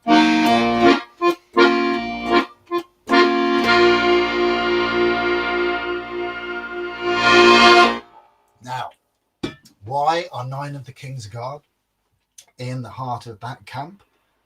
To understand this, we shall have to travel a little bit in space and time and other dimensions, and go back to the castle of Melvales. Because after Jack's departure from the castle of Melvales, when everyone has awoken and the thief of the apples has left, some time passes, and the princess of Melvales, who has awoken, in the goodness of time, finds out that she is pregnant with a child. And some months later, she gives birth to a baby son. And the boy is beautiful. It is as if They say there was a star on his forehead that shone. He was so radiant. But the princess of Melvales, now the queen of Melvales, after giving birth to this child, she is not pleased with this turn of events. And so she decides to set out to find the owner of the pocket watch that was left on her bedside table and the father of her son. Seeing the inscriptions on the pocket watch that was left, she knows exactly where to go. And so she summons her navy, 100 ships, they say, with silver and gold sails. And she summons her thousands of soldiers in silver armour, and she herself in silver armour climbs aboard those ships, hand in hand with her radiant-browed son. And the ships and the soldiers and the queen and her son set sail for London. And by, sailing on mysterious ways, this fleet of incredible ships makes its way up the River Thames into the heart, into the edge of London. And the troops disembark from the ships and they encircle the whole of London. And looking down from his castle tower, the King of England sees that the ranks of soldiers amassed around his city, 20, 30, 40, 50 deep, all the way around London. And standing in front of them all is this queen and the radiant child. And the queen on the gates of London. And she calls out, "King of England, come and meet me here. I have business to conclude with one of your sons." And the king sees that he is in no position to bargain or plead for terms. And so he goes down and makes his way out of the gates of London and stands there before the Queen of Melvales and her son and her armies. And he looks at her and he knows that he is in the presence of something utterly extraordinary, something he has never encountered in all his life. And when she says to him, "Tell me, are any of your sons at home? I would have conversation with them." He calls out, "Valentine, Valentine, come down here this instant." And so Valentine comes down, fresh from brushing his hair, smelling of lavender. He steps out of the city gates. And the Queen of Melvales looks at him and she asks him, "Tell me, did you visit me in the castle of Melvales? Are you the father of this child?" And Valentine, looking at the Queen of Melvales, he too knows that he is in the presence of something extraordinary, and so he says, "Yes, it was me. I visited you in the castle of Melvales, and yes, I am the father of this child." And the Queen of Melvales says, "If that is so, then this silver cloth that I place on the ground, stand on it and say the words again." And Valentine steps onto the silver cloth and says, "I visited you in the castle of Melvales, and I am the father of this child." And as the words leave his lips, his feet slide from under him and his legs are broken. And the Queen of Melvales says, "Take this one away. He is of no use to me. King of England, do you have other sons?" And the King of England calls out, "Oliver! Oliver! Come now!" And Oliver comes in his armour and stands there looking at the Queen of Melvales. And when she asks him the question, he too says yes. I visited you in the castle of Melvales, and I am the father of this child. And when he steps onto the silver cloth, he says the words again, I visited you in the castle of Melvales, and I am the father of this child. And his legs go from underneath him and are broken. And the Queen says, take this one away as well. He is of no use to me.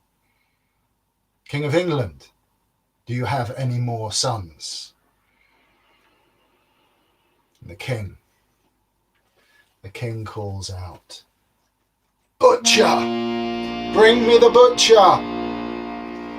And the butcher is brought. And the king puts his arm around his shoulder and says, butcher, butcher, the joke we shared about taking Jack out into the woods, you didn't do it, did you?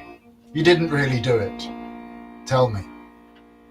And the butcher looks at the king, and loud enough for everyone to hear, says, my king, when you instructed me to take your son Jack out into the woods and cut his throat, it was no joking matter. But no, I did not do it.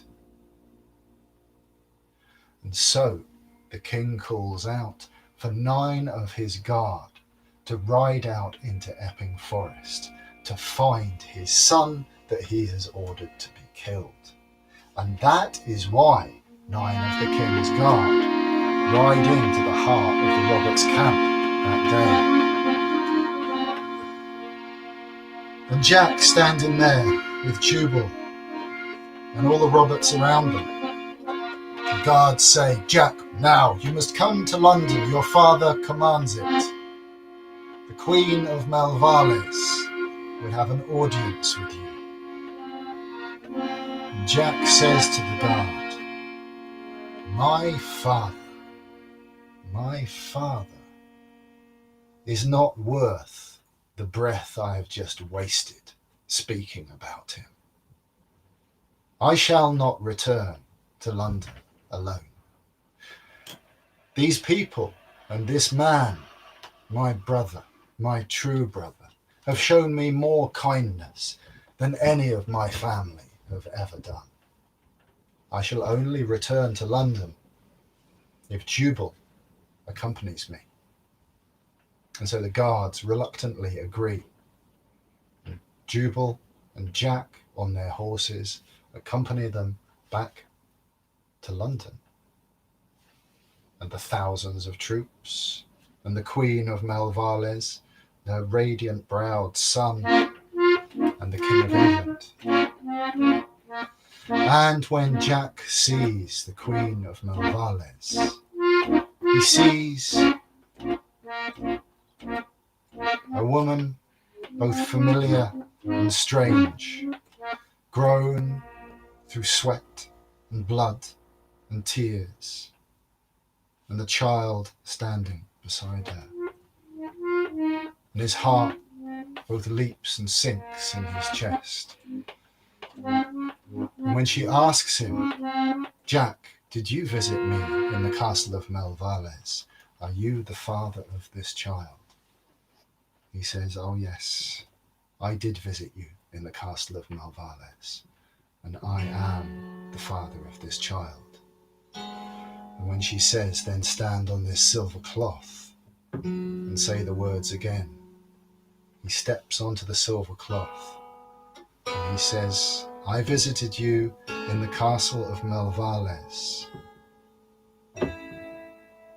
I did you great wrong and a terrible disservice, and I am the father of this child.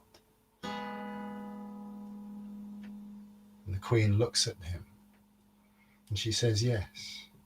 In the castle of Melvales, you took things from me that were not freely given. One of them my pocket watch. You can return now. The other you cannot return. But here we are, Jack, and this son needs a father. And Jack looks at the boy, and his heart lifts, and he falls in love with him in the instant. And there are words then exchanged between the Queen of Melvales and Jack, the king's son, that are for them to know and not for me to tell you now. But after some time, the King of England speaks up and says, "Well, isn't all this marvellous? Happy families all round. Everyone, come back into London. We should have a feast to celebrate this great peace." And Jack turns to his father and says, "I would not step foot in London again for all the gold and silver in England. I know where my place is, and I know where my people are, and so I shall return to them." And turning on his heel, he steps back towards his brother Jubal, and the two of them, with the Queen of Melvales and Jack and her son, make their way back into Epping Forest. And the thousands of troops get back onto their ships and sail off down the Thames and beyond and away. And so it is. Jack lives in the forest there with Jubal and the Roberts gypsies and the Queen of Melvales and their son, singing and dancing, playing the harp and playing the whistle, drinking wine and living the life in the green wood that he was always born to live.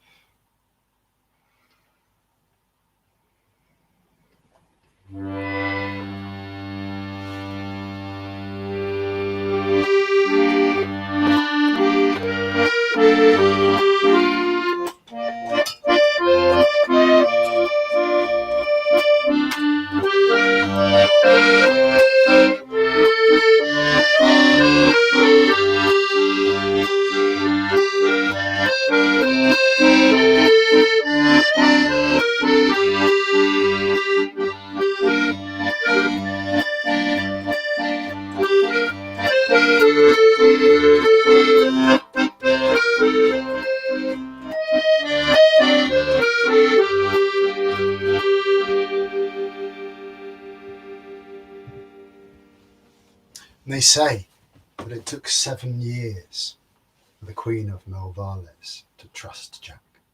And I don't know whether it was that long or whether it was even longer. But you may be wondering how I know any of this at all. Well, let me tell you. Because their son, eventually in his time, got married.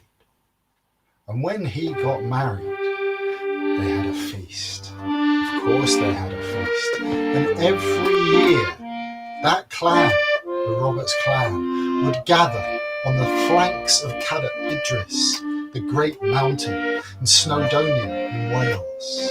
And they would have a feast. And it was one of these feasts that the son got married. And I know that because I was there. I was telling stories at that wedding feast. What an occasion it was, as you can imagine. The wine, the food, the singing, the dancing, the stars, the moon. I had the time of my life. And I found myself at that wedding feast, sitting between a small nut-brown woman and a knight dressed in copper armour. And while I was there, after I'd had quite a few glasses of wine, I asked them a question that had been on my mind. I asked them, If the Queen of Melvales now lives with Jack and the Romany in the woods, who's sleeping in the castle of Melvales? And they both laughed at me, and they said, that is the mystery. In the castle of Melvales, there is always a princess sleeping. Although few these days are brave or foolish enough to make their way there. And another thing they told me, they said our father, Griffin of the Green Wood, watches over all of the story that goes on. Well, that gave me something to think about, as you can imagine. And so I drank some more wine and I ate some more food, and I may have had a dance or two around the fire. And I lay down to sleep, and when I woke up in the morning, I lifted my head and looked about me, and there was not a circle of stones, not a speck of ash, not a blade of grass bent around me, no sign of the feasting of the night before, and nothing to tell me that in fact all of the story that I had heard and all of the celebrations had been anything more than the most peculiar and enchanting dream of my whole life.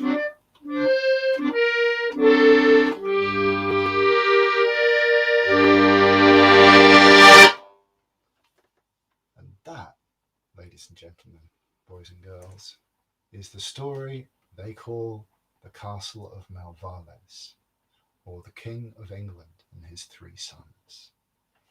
I do hope you've enjoyed it. I'm going to rest my voice for a few moments and run the final credits, and then we'll be back to talk about the story if you want to talk about the story or talk about this series. But let's run some credits. Bravo, bravo! Bravo, Rima Staines on accordion, zither and flute. Thank you, love. Thank Fantastic. you.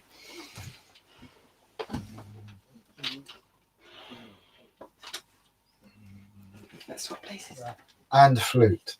Thank you, love. Thank Fantastic. you.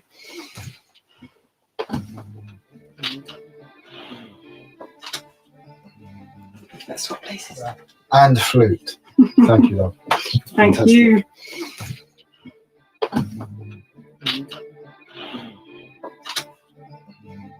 Let's swap places. And flute. Thank you, love. Thank Fantastic. you.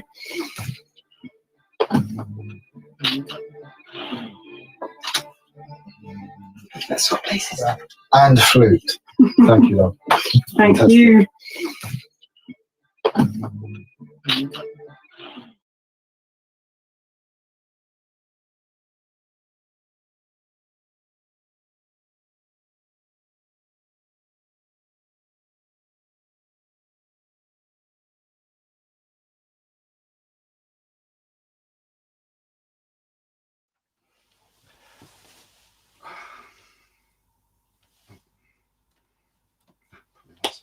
Hello again. Did any of you see a griffin there? That's a good question. I can see plenty of griffins. Hello. Hello, you all. hello. Tom's actually asking you a question about an image which he just tried to show you there. I think possibly they did. My illustration of the Castle of Melvales, which I made a few years ago when we told this story, and I had it made into a backdrop, which kind of hung above us. So it's a griffin encircling the castle and the crossroads and apple. Whether or not you saw it, we will soon find out, I imagine. Oh yes, there are some there. Did they see the griffin? Yes, I think so. I think they did. Right, just you bear with me for a second while I try and find the chat things. I hope you enjoyed that. It was the longest yet, 2 hours. Mm-hmm. I hope everyone's still there. It's raining here. The rain has been pattering on the roof throughout the story. I don't know whether you've been able to hear it. The microphone's pretty sensitive. And consequently our wood burner keeps blowing back smoke. But it's just about going properly now. Oh yes, we have some comments. So yes, if you have any questions, they did see a glorious griffin. Ah, wonderful. Hooray. Yes, I think we can probably show it again because it's there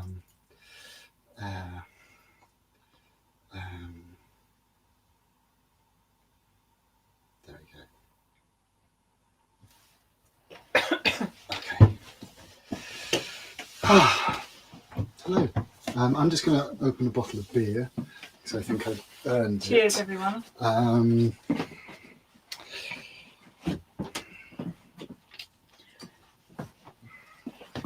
have we got to say? You said quite a lot already.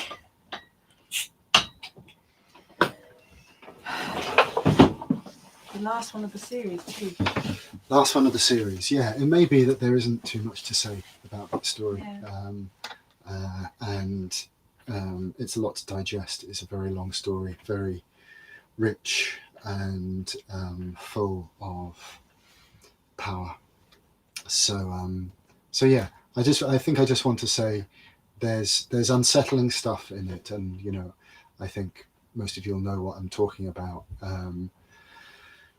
Without wanting to go into that in too much complexity right now. If you find yourself troubled by it, then get in touch with me, and I'm always interested to have conversations about the Castle of Melvales and stories of its kind in that respect. You know, it's not without its challenges as a storyteller, as a listener, as well as a human being to tell and to navigate around some of the stuff in it. But I believe that it has an integrity to it, and I love it dearly as a story. It's has a special place in my heart.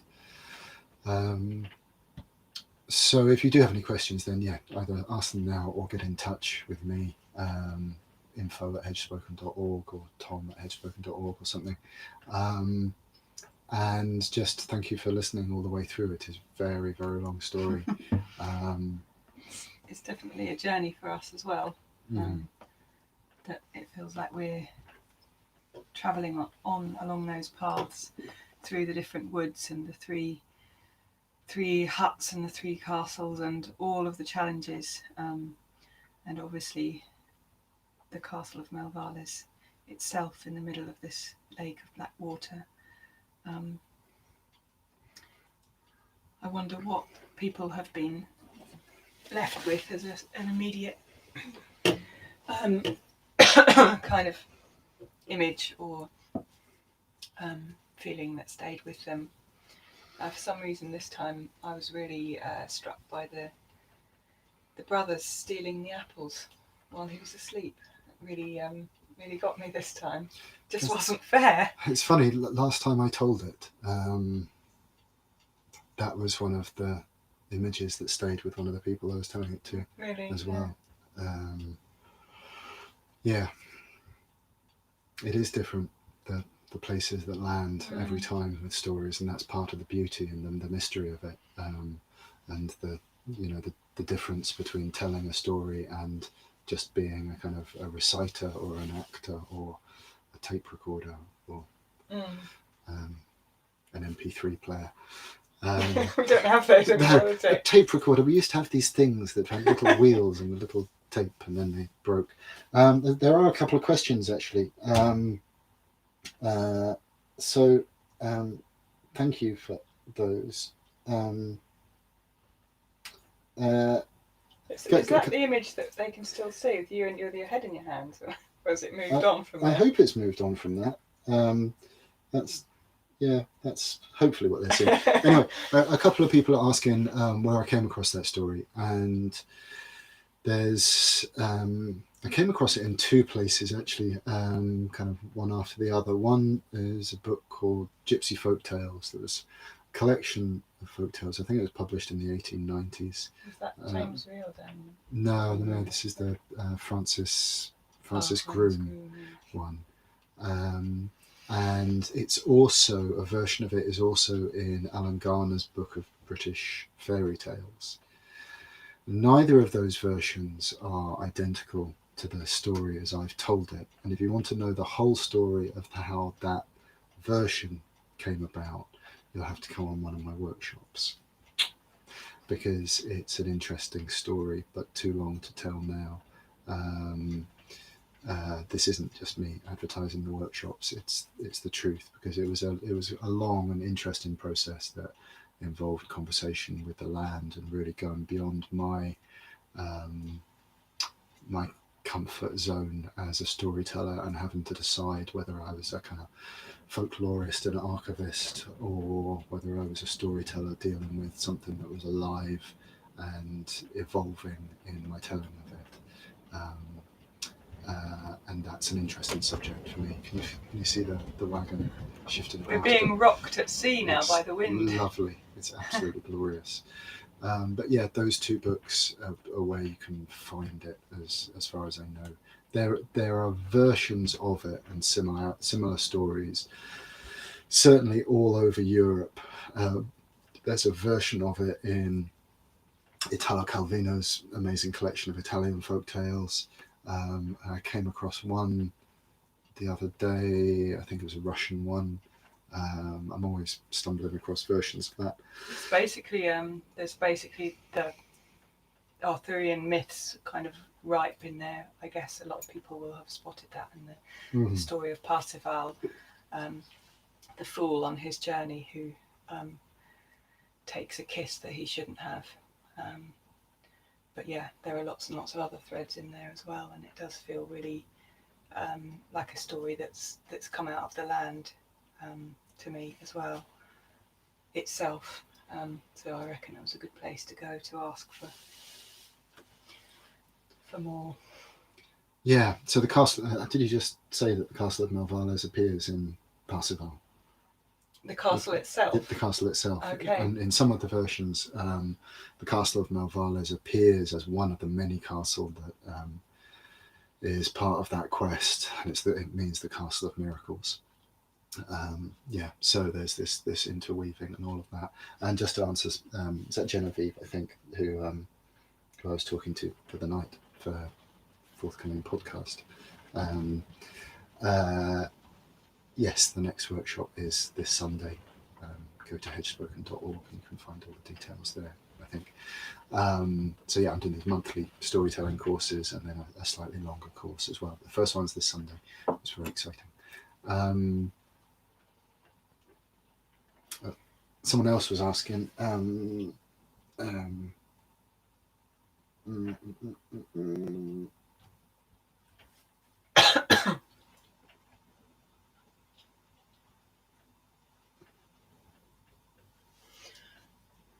wonder if there's anyone watching who hasn't seen any of the others tonight. Could be. If you are new, thank you for staying with us and watching this really, really epic story. This is the last of a season of storytellings that we've been doing with funding from the Arts Council, who supported us to do this rather than doing it in a field or a wayside as we normally do. This is Hedgespoken, our travelling storytelling theatre. It has a stage that folds down the side of it. It's built. It's a home and a stage built a few years ago, thanks to a crowdfunder that we ran, and the amazing skills of Leo Singleton, who made it. It's built on a vintage truck and a Bedford RL from 1966, and it goes really slowly. But this last year or so, it hasn't been going anywhere at all, like many others. And so, to enable us to bring our stories to a wider audience, the Arts Council gave us some money to enable us to do this. So we've got some really funky kit, the camera that you're seeing us through, and so on. And yeah, we've been beaming these 6 stories to people all over the world each week live, and they're all recorded as well, so you'll be able to see them on various different platforms, but you can go to Hedgespoken.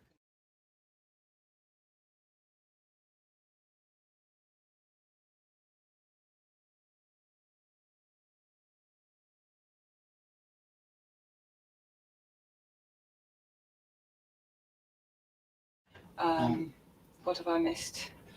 Sorry, I think I may have cut you off by mistake. Oh, are we still here? Can you hear me? I was trying to get the griffin up again. I'm not sure whether I have. Are the people still there? Yep. Okay, there's the griffin. There's the griffin. And we don't know whether they can hear me though.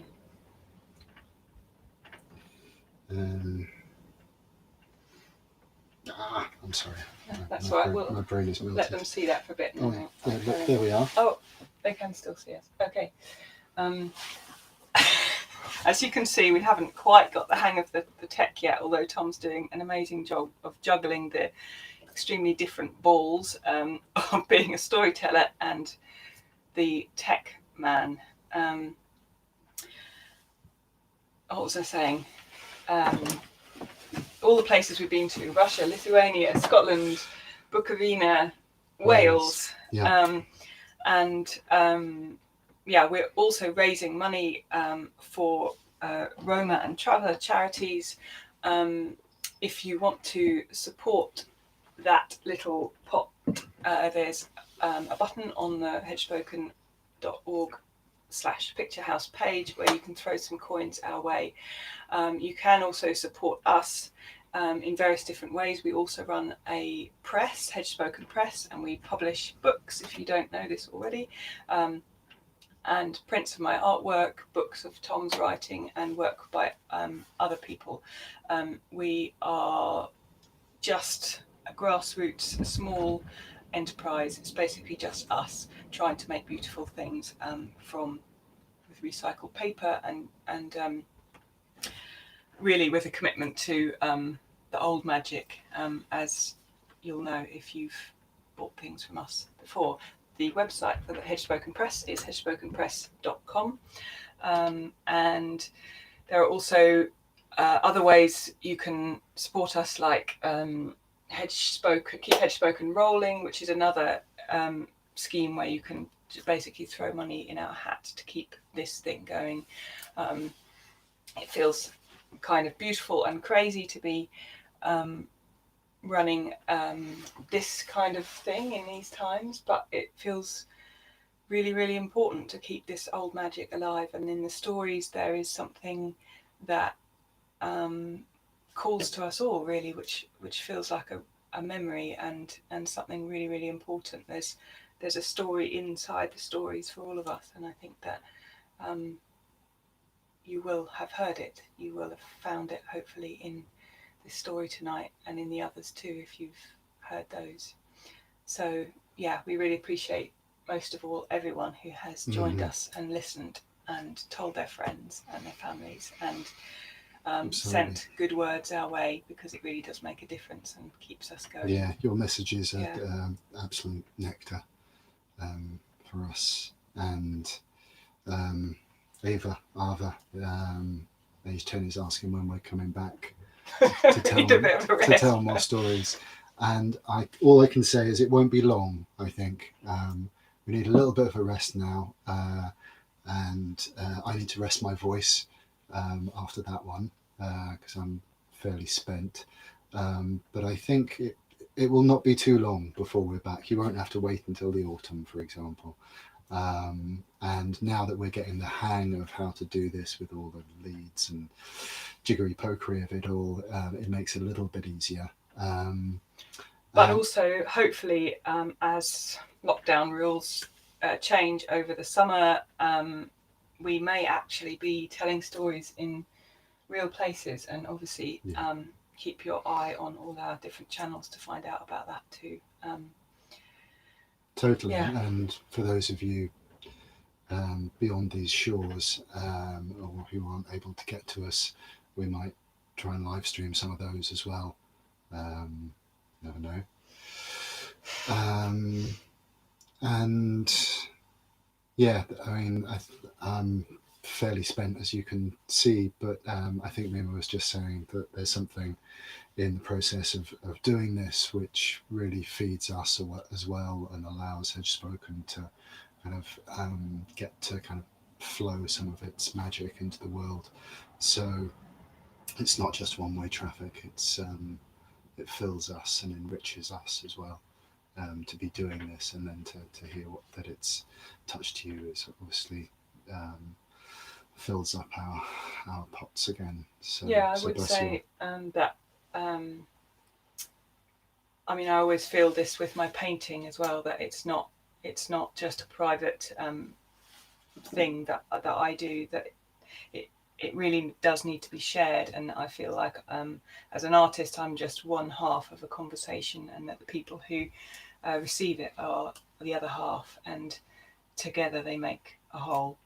And it's certainly the same for me with this experience, that to know that the magic that we make is landing with people, and obviously doing it like this is taking some getting used to, and we can't see your smiles or hear your voices or have a conversation afterwards around the fire. So yeah, I'm just saying that to let you know that it does make a difference when you send us messages and kind of weave the threads together and keep the whole thing alive, because that you're part of the story too. And someone is just asking whether the workshops are just for people who want to do storytelling, or whether they're for people who are interested in stories as well. And just to answer that, they're for learning how to do storytelling particularly. So yeah. Yeah. Should we round it off? Yeah. So yeah, it's the end of the season, and which is very strange. And we shall be feeling most peculiar next Thursday night, with absolutely nothing to do in empty lives. That's a joke. But yeah, I think we should give you a card to hold up when I make a joke. You can't always tell when he's joking. And what was I going to say? Just bless you all for listening and for spreading the word, and our hearts are touched and full, and it's been fun. It has been fun. It's been absolutely a ride. Big thanks to the Arts Council, as Rima has said already. Thanks to Maggie. I'm sorry. Thanks to Maggie, who's been watching our kids as they sleep, and to Chris, who has provided faster broadband than we have, which has made a real difference. Who else do we need to thank? Thank you, Tom Hirons, for bringing us 6 amazing stories. Thank you, Rima Staines. Wonderful music. I really liked having the zither and flute in there. It was really lovely telling with the zither. I like that. More of that. If you've got any instruments that you'd like Rima to play. No, that's a joke. Well, it's not a joke. No, it's a joke. Or if you've got any stories that you would like to hear, or countries or cultures that you would like to hear stories from, do get in touch. Don't just put them in the comments, because they tend to kind of disappear sometimes after we've turned everything off. Get in touch, info@hedgespoken.org or whatever, or on social media, and tell us. Really interested always to learn new stories. In season 2 of Hedgespoken Picturehouse, I'm already toying with a few stories to tell. I'm not going to name any names of them, but there's some Scottish traveller stories that I'm itching to tell you. There are some Finnish stories that I'd really, really love to share with you. And what else is on my mind? There's a Czech story that I really want to tell. Don't give it all away. I won't give it away, but we may change our minds. But yeah, that's for another time. For now, I think we'll say goodbye. Just take care of each other, keep doing the good things. Remember, kindness and hospitality in peculiar times are more important than ever. And tell lots of stories to each other, because the invisible forces of the world love to hear good stories. And so do it. Good night, folks. Good night, all. Bye.